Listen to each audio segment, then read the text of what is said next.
Accounts की बात करते हैं तो जो आपका चैप्टर 1 है थ्योरेटिकल फ्रेमवर्क, जिसमें कंप्लीट थ्योरी होती है, वो 5 से 10% आपका पूछा जाता है। मतलब 100 नंबर का आपका पेपर होता है तो 5 से 10 नंबर की वेटेज इसकी रहती है। उसके बाद आपका accounts, journal error, trial balance, rectification of error, BRS, inventories, depreciation, ये मिला के लगभग 25 से 30 नंबर का पेपर जो है आपके एग्जाम में आएगा। इसके बाद आपका अगर हम बात करें bills of exchange, sales of goods on approval, consignment, average due date, account current, chapter 6 है जो कि आपका ये 15 से 20 नंबर का एग्जाम में आता है। उसके बाद फाइनल अकाउंट्स, पार्टनरशिप, एनपीओ, ये लगभग 30 से 40 नंबर का, और उसके बाद कंपनी अकाउंट्स 10 से 15 नंबर का।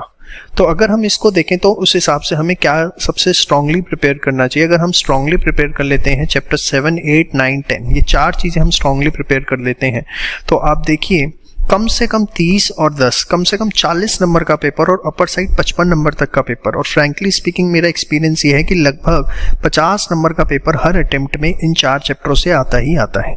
तो आप बाकी चैप्टर्स कितना प्रिपेयर कर रहे हैं वो एक तरफ है, लेकिन इन 4 चैप्टर्स को बहुत स्ट्रांगली प्रिपेयर करिए क्योंकि ये आपके लिए बहुत ज़्यादा यूजफुल साबित होंगे। लगभग 50 नंबर का पेपर आपको इन 4 चैप्टर्स में से देखने को मिलेगा। एंड ये ICAI की वेबसाइट से ही जो उन्होंने आपको क्राइटेरिया दिया हुआ है उस हिसाब से मैं आपको एक्सप्लेन करके बता रहा हूँ। Now coming to the law में जनरली बच्चों को रहता है कि कॉन्ट्रैक्ट रेट कितना आएगा सेल्स ऑफ गुड्स एक्ट। तो देखिए कॉन्ट्रैक्ट एक्ट लिखा हुआ है 25 से 35%, मतलब अगर 60 मार्क्स का पेपर है तो आपका लगभग 15 नंबर से लेके अगर आप 60 का 35% निकालें तो 21 नंबर तक का इंडियन कॉन्ट्रैक्ट एक्ट आता है।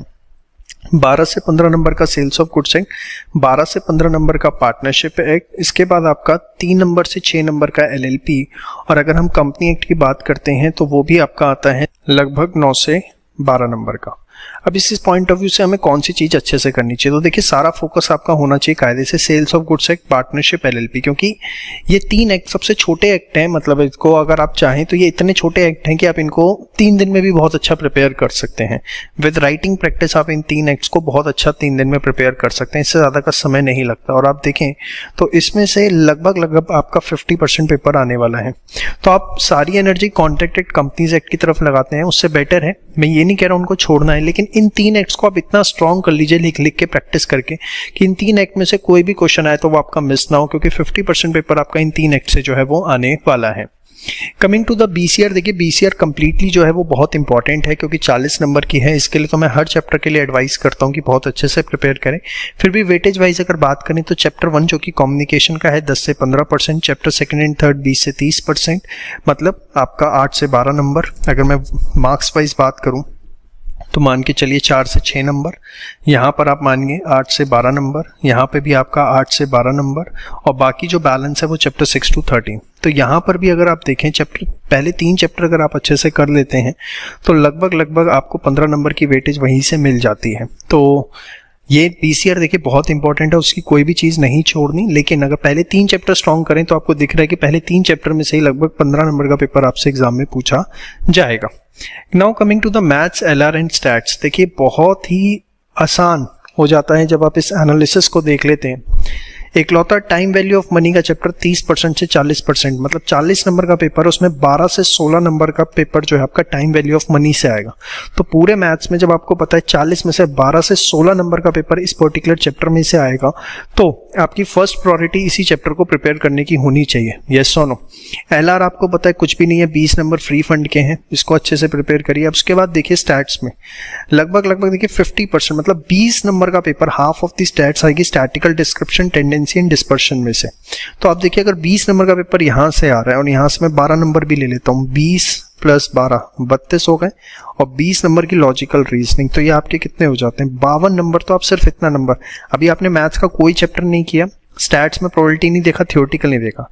इसके बाद अगर आप देखें correlation, regression, index number, time series. अब इंडेक्स नंबर, टाइम सीरीज बहुत ही सिंपल चैप्टर, जहाँ से 4 से 6 नंबर का पेपर, कोरिलेशन 4 से 6 का, तो इसको आप कर लेते हैं और प्रिपरेशन स्ट्रांग हो जाती है। और सिर्फ ये जो मेन चैप्टर्स हैं जहाँ से लगभग आपका 55 से 60 नंबर का पेपर आएगा, जिनको मैंने मार्क किया, इंपॉर्टेंट चैप्टर्स हैं, सारे चैप्टर्स नहीं हैं। और मॉक टेस्ट जो है वो कंप्लीट कोर्स के हमने अवेलेबल करवा रखे हैं उसमें।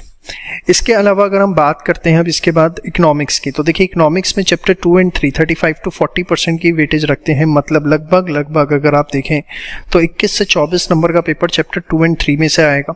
और इसके बाद अगर आप बात करें तो 9 से 12 नंबर का चैप्टर जो है वो बिजनेस साइकिल से आएगा। तो चैप्टर 2, 3, 5 बहुत अच्छे से करना है, 1 एंड 5, 4 छोड़ना नहीं है, लेकिन इनको बहुत अच्छे से करना है क्योंकि एक ड्रास्टिक वेटेज है। अगर आप बीसीके की बात करते हैं तो बीसीके के अंदर हर चैप्टर इक्वल है, मतलब उसके अंदर कोई ऐसा स्पेसिफिक वेटेज उसके अंदर नहीं है। बीसीके के अंदर सारे के सारे चैप्टर्स जो हैं वो सारे के सारे इक्वल हैं, ठीक है। तो ये आपका एक पूरा का पूरा बाइफर्केशन है, इसको नोट डाउन कर लीजिए, आपके लिए बहुत हेल्पफुल रहेगा प्रिपरेशन स्ट्रैटेजी बनाने में कि रिवीजन के टाइम पे कौन सी चीज़ें ज़्यादा अच्छे से करनी है।